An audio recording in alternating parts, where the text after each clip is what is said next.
నమస్కారం వేణుకళ్యాణ్ గారు. నమస్కారం సార్. ఒక ఆంటర్‌ప్రెన్యూర్ ఎదగాలి అనంటే ఏ బిజినెస్ ఐడియాస్‌ని పట్టుకొని వెళ్తే అర్నింగ్ సోర్సెస్‌తో పాటు మార్కెట్‌లో ఈజీ యాక్సెస్ ఉండడానికి అవకాశం ఉంటుందంటారు? మీరు అన్నారు కదా మార్కెట్లో డబ్బులు సంపాదించడానికి ఏమైనా దారులు ఆప్షన్స్ ఒకటి కాదండి, 20 వేస్ అనేది ఇప్పుడు మనం చెప్తున్నాం అనమాట. అది కూడా ఏంది without any degree. Okay. How to earn money in 20 ways without any degree. అంటే దీనికి డిగ్రీలు కూడా అవసరం లేదు. ఇప్పుడు చాలామంది మంచి చదువుకుంటేనే ఏమైనా డబ్బులు చంపొచ్చు కాదు. ఇప్పుడు టాలెంట్ ఉంటే చాలు, మనకి ఒక ఏరియాలో స్కిల్ ఉంటే చాలు, నాలెడ్జ్ ఉంటే చాలు అనమాట. Motivational speaker and subject matter expert అనమాట. అంటే ఈ మధ్యకాలంలో కూడా చాలా మటుకు మైండ్ రిలేటెడ్ చాలామంది డిమోటివేట్ అవుతారు. ఇప్పుడు మన ఫిజికల్ బాడీకి డాక్టర్స్ ఉన్నారు, మైండ్ డాక్టర్స్ ఉన్నారా? మైండ్ డాక్టర్స్ లేదు.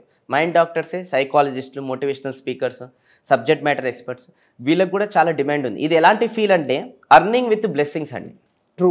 అర్నింగ్ విత్ బ్లెస్సింగ్స్ అనమాట. సో అందుకు సబ్జెక్ట్ మ్యాటర్ ఎక్స్పర్ట్ అని ఎందుకు రాసినానంటే, సో మోటివేషనల్ స్పీకర్ అనేది కొంచెం వరకే డబ్బులు సంపాదిస్తారు, సబ్జెక్ట్ మ్యాటర్ ఎక్స్పర్ట్ అనేది ఎక్కువ డబ్బులు సంపాదిస్తారు అనమాట. జనరల్ టాపిక్ మాట్లాడితే మార్కెట్లో వాల్యూ లేదు. ఒక స్పెసిఫిక్గా ఒక ఏరియాలో ప్రాబ్లమ్ సాల్వ్ చేస్తే మార్కెట్లో వాల్యూ ఉందన్నమాట. ఎస్. సో అందుకోసమే సబ్జెక్ట్ మ్యాటర్ ఎక్స్పర్ట్ కమ్మంటారు. సబ్జెక్ట్ మ్యాటర్ ఎక్స్పర్ట్ అంటే ఒక బిజినెస్లో ఎక్స్పర్టో, ఒక ఫైనాన్షియల్ మేనేజ్మెంట్లో ఎక్స్పర్టో, ఇప్పుడు మ్యారేజ్ కన్సల్టెంట్ ఉంది కదా అక్కడ ఎక్స్పర్టో, లేదంటే రిలేషన్షిప్లో ఎక్స్పర్టో, హెల్త్ ప్రకారంగా ఎక్స్పర్టో, అట్లా ఏదో ఒక ఏరియా ఎంచుకొని దాంట్లో ఎక్స్పర్ట్ అయితే వాళ్ళకి ఎక్కువ డబ్బులు జనాలు పే చేయడానికి రెడీగా ఉన్నారు. దీనిపైన కూడా వర్క్ చేస్తే బాగుంటుంది. Next data analyst. ఇది మార్కెట్లో బీభత్సంగా హ్యూజ్ డిమాండ్ ఉన్నటువంటి డిమాండ్. ఎందుకు ఉంది అసలు, ఎందుకు ఇది ఇంపార్టెంట్?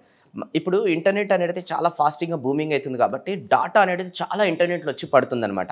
ఆ డాటాని సగ్రిగేట్ చేసి కంపెనీస్కి ఏం రిక్వైర్మెంట్ ఉందో డిస్ట్రిబ్యూట్ చేయడం వన్ ఆఫ్ ద పాయింట్ ఇది. రెండోది, కంపెనీలో కూడా డాటా చాలా వస్తుంటుంది. కంపెనీలు కూడా వచ్చే డాటాని మేనేజ్ చేసేది కూడా ఎంఐఎస్ ఎగ్జిక్యూటివ్ అంటారు అనమాట. సో ఎంఐఎస్ ఎగ్జిక్యూటివ్ కూడా చాలా వాల్యూ అనేది ఉంది. అండ్ ఇంకోటి ఏంటంటే డాటాలు సెగ్రిగేట్ చేసి ఎవరికి వాళ్ళు ఏ కంపెనీకి వాళ్ళ కంపెనీకి ఇవ్వడం కూడా అది మంచి గొప్పదే. ఎందుకంటే ప్రతి కంపెనీకి డేటా కావాలి కదండి. ఇప్పుడు డేటా ఎక్కడ ఉందో అక్కడ డబ్బులు ఎక్కువ పే చేయడానికి రెడీ ఉన్నారు. ఇప్పుడు ఫర్ ఎగ్జాంపుల్ ఒక సేల్స్ కంపెనీ అంటే ఏదో ఒకటి సేల్స్ ప్రోడక్ట్ సేల్ చేస్తారు. వాళ్ళకి ఏం కావాలి? నంబర్స్ కావాలి, మొబైల్ నంబర్స్. ఏ కంపెనీ అయితే డేటా ప్రొవైడ్ చేస్తుందో వాళ్ళకి మంచి డబ్బులు పే చేయడానికి రెడీ ఉన్నారు. సో అందుకోసం ఈ డేటా రిలేటెడ్ కూడా గ్యాదర్ చేసుకొని డేటా అనలిస్ట్ కూడా అయ్యిస్తే ఇంకా బాగుంటుంది. ఇంకా డేటా అనలిస్ట్ పైన ఇంకా వేరియస్ డెఫినేషన్స్ కూడా ఉన్నాయి, వర్క్ చేయమంటున్నాను. Next pet care. ఇది అయితే చాలా బాగుంది. ఎందుకంటే మనుషులు డిమాండ్. ఇప్పుడు మనుషులు ఏ విధానంగా అయితే ప్రేమిస్తారో కొంతమంది మనుషుల కన్నా జంతువులను ఎక్కువ ప్రేమిస్తారు, విశ్వాసంగా ఉంటాయని చెప్పి. సో అందుకోసమే మంచి డాగ్స్ని కావచ్చు, క్యాట్స్ని కూడా ఎంత బాగా పెంచుతున్నారు. డాగ్స్ని, క్యాట్స్ని, ఇంకా కొన్ని బర్డ్స్ ఉన్నాయి అనమాట. అవన్నింటినీ కూడా మంచిగా వీళ్ళు కొంటారు. మంచిగా ఒక్కొక్కటి ఏంటండి, డాగ్ ఈ మధ్యకాలంలో మార్కెట్లోకి వెళ్తే 10,000 నుంచి స్టార్ట్ ఉంది, 20,000, 30,000, 50,000. మనిషికి కూడా అంత వాల్యూ లేదు ఈరోజు. సో పెంచి మళ్ళీ దాన్ని చూసుకోవడానికి నెలకు ఒకసారో వారంకి ఒకసారో చూసుకోవాలి. వాళ్ళు వచ్చి మొత్తం దాన్ని గ్రూమింగ్ లాగా చేసి దాన్ని మంచిగా టేక్ కేర్ చేస్తే వాళ్ళకి మంచిగా మళ్ళీ డబ్బులు. అంటే జనరల్గా మనం ఎక్కడైనా జాబ్ చేస్తే కూడా అంత మంచి డబ్బులు రావు, కానీ వెళ్ళి ఒక పెట్ కేర్ రిలేటెడ్ సెంటర్ ఓపెన్ చేసుకున్నా, లేదంటే ఇక్కడ బంజారాహిల్స్, జూబ్లీహిల్స్ ఇలాంటి ఏరియాస్లలో కూడా మంచిగా ఏదైనా సర్వీస్ ఇంటికి వెళ్ళి చేసినా కూడా మంచి పే చేయడానికి రెడీగా ఉన్నారు. సో ఇది కూడా చేయాలి, కానీ ఎనిమల్ లవర్స్ ఉండాలి. ఇది ఎనిమల్ లవర్స్ లేకపోతే దాన్ని ఇక డిఫరెంట్గానే ట్రీట్ చేస్తారు. ఎనిమల్ లవర్స్ అనేది ఆ ప్యాషన్ ఉంటే ఇది స్టార్ట్ చేసుకోవచ్చు, బాగా డిమాండ్ ఉంది ఇది కూడా. నెక్స్ట్ వచ్చేసి ఇది కూడా చాలా డిమాండ్ ఉందండి, కంటెంట్ రైటర్, బ్లాగర్, ఆథర్ అనమాట. అంటే ప్రతి కంపెనీకి కంటెంట్ రైటర్ అవసరం ఈరోజు, ప్రతి కంపెనీకి. ఫర్ ఎగ్జాంపుల్ ఒక బ్రోచర్ రెడీ చేయాలన్నా, లేదంటే ఒక తమ్లైన్ ఇప్పుడు మనం రెడీ చేయాలన్నా, డిస్క్రిప్షన్ రెడీ చేయాలన్నా, ఇంకా ఏదైనా బ్లాగ్ రాయాలన్నా, ఏదైనా బుక్ రాయాలన్నా, వెబ్సైట్కి ఏదైనా కంటెంట్ రాయాలన్నా, ప్రతి దగ్గర కంటెంట్ రైటర్, బ్లాగర్, ఆథర్. ఇందులో ఇంకోటి కూడా ఉందండి, అదైతే ఇంకా బీభత్సంగా మార్కెట్లో క్రేజ్ ఉంది, అదే కాపీరైటర్. కాపీరైటర్ కూడా చాలా ఫేమస్. కాపీరైటర్ కంటెంట్ రైటర్ డిఫరెంట్ ఏంటంటే, కంటెంట్ రైటర్ అంటే పారాగ్రాఫ్లో పెద్దగా చెప్తారు.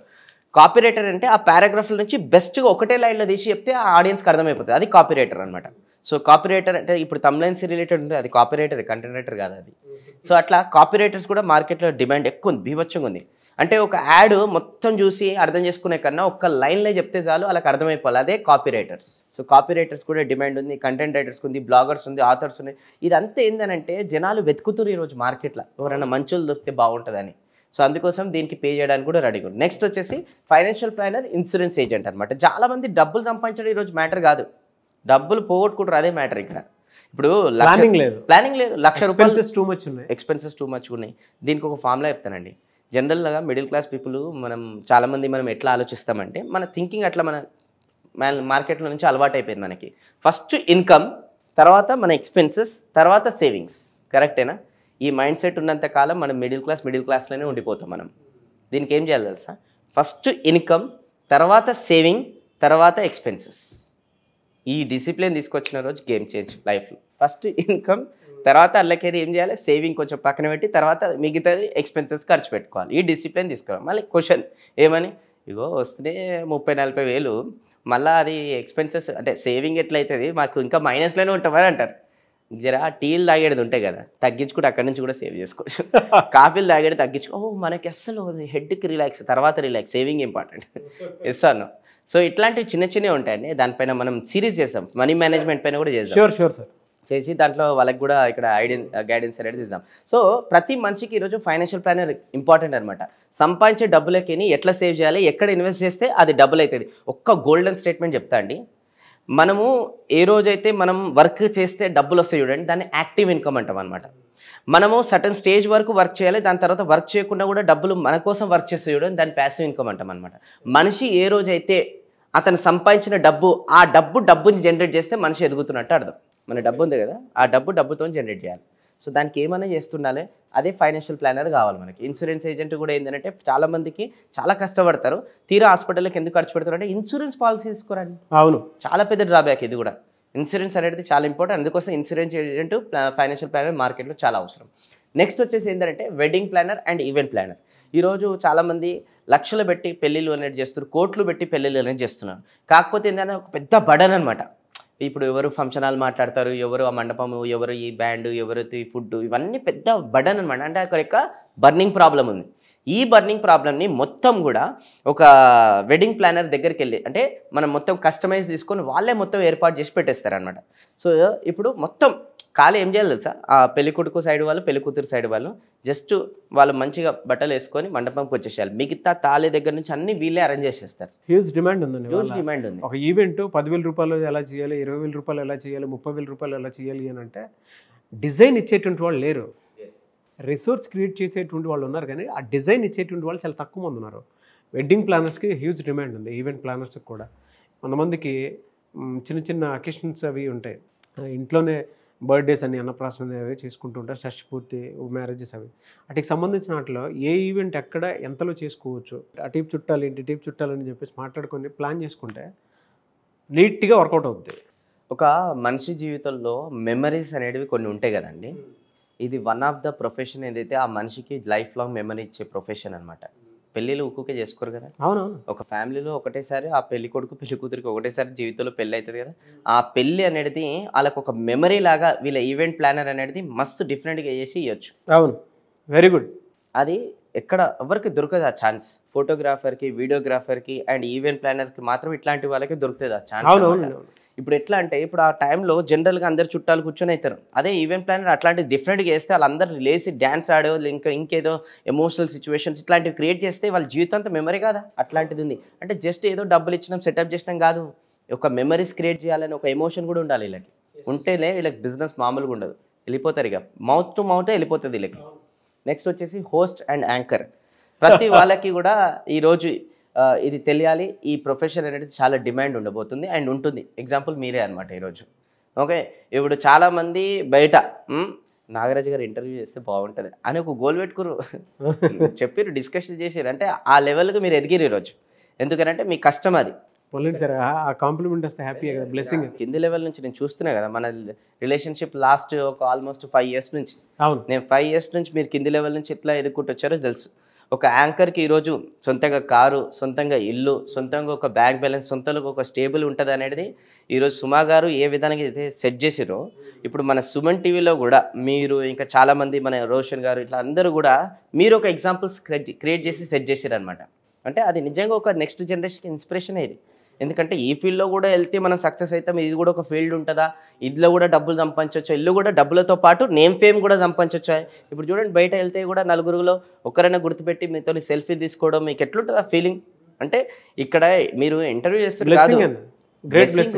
కానీ ఇలా మీకు తెలియదు కూడా ఒక పాయింట్ చెప్తా, ఇలా మీరు ఇంటర్వ్యూ చేస్తాం కాదు, అవతలలో ఎవరైతే కూర్చురో వాళ్ళకు కూడా తెలియదు, వాళ్ళ లోపల నుంచి ఒక బెస్ట్ పాయింట్, బెస్ట్ క్వశ్చన్ వేసి మీరు బయటికి తీస్తారు, అది వాళ్ళకు కూడా తెలియదు. సో అట్లాంటి స్కిల్, అట్లాంటి టాలెంట్ ఉంది కాబట్టి అది నిజంగా గాడ్ గిఫ్ట్. అది మీరు చెప్పిన పాయింట్ ఉంది కదా, చాలామంది హోస్ట్ చేసేటప్పుడు ఆయన చెప్పిందే, మనం అక్కడ కూర్చుంటున్నాం అంటే ఆడియన్ కూడా కదలగలగాలి, ఎగ్జాక్ట్లీ. అప్పుడే దానికి మీనింగ్ ఉంటుంది. యాంకరింగ్ చేద్దామని చెప్పేసి ఎవరు పడితే వాళ్ళు వచ్చేసినా కూడా కింద మన ఏ సెన్స్ అయితే ఇక్కడ నుంచి మనం మాట్లాడేటప్పుడు ఆ సెన్స్ తడుతుందో కింద ఉన్న వాళ్ళు కూడా అదే కదలగలగాలి. ఆ హార్ట్ కదిలితే ఒక్కసారి లోపల అరే ఇది పాయింటే కదా అని అనిపించినప్పుడే దానికి వాల్యూ ఉంటుంది. ఎగ్జాక్ట్, రైట్ పాయింట్ చెప్పారు. 100%. సో ఈ హోస్ట్ యాంకర్ రిలేటెడ్ కూడా మార్కెట్లో చాలా డిమాండ్ ఉందండి. ఎవరికైతే కొంచెం మంచి లుక్స్ ఉంటాయో లేదంటే మంచిగా మాట్లాడే కమ్యూనికేషన్ స్కిల్ ఉంటుందో వాళ్ళు కూడా ఇలాంటి ప్రొఫెషన్కి వస్తే మంచి సక్సెస్ అవుతారు. అండ్ దీనిపైన కూడా కొంచెం వర్క్ చేయాలి. మీలాంటి వీడియోస్ ఇంటర్వ్యూస్ చేసినా చాలా చూడాలి వాళ్ళు, అలా కూడా నేర్చుకుంటారు వాళ్ళు. లేదంటే వచ్చి ఇంటర్న్షిప్ లాగానైనా కూర్చొని ఇక్కడ ఇంటర్వ్యూ మీరు చేస్తుంటే కూడా పక్కకు కూర్చొని నేర్చుకోవాలి. రైట్. నెక్స్ట్ వచ్చేసి ఏంటంటే రేడియో జాకీ. ఇది కూడా చాలా ఇంపార్టెంట్, మంచి నా ఫేవరెట్ అనమాట ఇది. ఎందుకంటే ఇప్పుడు మనం కనిపిస్తున్నాం, మనం కనిపించుకుంటే జనాలని ఆకట్టుకుంటే చేసుకుంటే వాళ్ళకి నాలెడ్జ్ అనేది ఇస్తున్నాం, వాళ్ళని మనం అట్రాక్ట్ చేస్తున్నాం. కానీ వీళ్ళు కనిపించకుండా జస్ట్ మాటల ద్వారానే అట్రాక్ట్ చేసేస్తారు. ఎంటర్టైన్ మామూలుగా ఎక్కడున్నా సరే వాయిస్ తోటే చాలా సూపర్ ఉంటుంది. స్పార్క్ ని క్రియేట్ చేస్తారు. కొంతమంది ఆర్జెస్ మనం వింటూనే ఉంటుంటాం ఇక ఛానల్ చేయకుండా. అంటే ఎవరికైతే వాయిస్ మాడ్యులేషన్ బాగుంటుందో, వాయిస్ది బాగుంటుందో, వాయిస్ కమాండింగ్ బాగుంటుందో వాళ్ళు ఖచ్చితంగా ఇలాంటి ఫీల్డ్లోకి వెళ్ళి కూడా ట్రై చేయాలి. దగ్గర యాంకర్ సిరి గారు చేసింది గ్రేట్. పాడ్కాస్ట్ కూడా దీని నుంచి జనరేట్ చేయొచ్చు. పాడ్కాస్ట్లు కూడా చేయొచ్చండి. రేడియో జాకీ అని అంటే వాయిస్ బాగుంటే ఓన్లీ రేడియో జాకీలే కాదు, ఈ మధ్యకాలంలో కొత్త ట్రెండ్ మీరు అన్నట్టు అది కూడా యాడ్ చేయాలి. అసలు మనం పాడ్కాస్ట్ కూడా ఈ మధ్యకాలంలో బీభత్సంగా ట్రెండింగ్ అవుతుంది. హ్యూజ్ డిమాండ్ అనేది ఉంది. సంబంధం లేని ఒక వ్యక్తి మనల్ని తెలియకుండానే మానసికంగా ఎంటర్టైన్ చేయగలుగుతారు. ఎగ్జాక్ట్లీ. సో ఈ రేడియో జాకీని కూడా ఎంచుకుంటే బాగుంటుంది వాయిస్ మాడ్యులేషన్స్లో. నెక్స్ట్ వచ్చి ఏంటంటే stand up artist and comedian. Jabardasth వచ్చిన తర్వాత ఒక కమెడియన్స్కి అనేది వాల్యూ చాలా పెరిగిపోయింది. ఇక్కడ చూడండి, ఒక కమెడియన్ నుంచి ఒక వేణుగారు స్టార్ట్ అయ్యి ఈరోజు బలగం అనే మూవీతోని డైరెక్టర్ అయ్యి మొత్తం కూడా ఎంత ఫేమస్ అయిపోయారు. ఎవరైనా ఒకవేళ జబర్దస్త్ నుంచి ప్లాట్ఫామ్ నుంచి రాకుండా గుర్తింపు అంటే చాలా కష్టం. ఓకే, బట్ ఆ ప్లాట్ఫామ్ హెల్ప్ చేసింది ఇంకా ఫాస్ట్గా గ్రో అవ్వడానికి. చాలా మందికి హెల్ప్ చేసింది.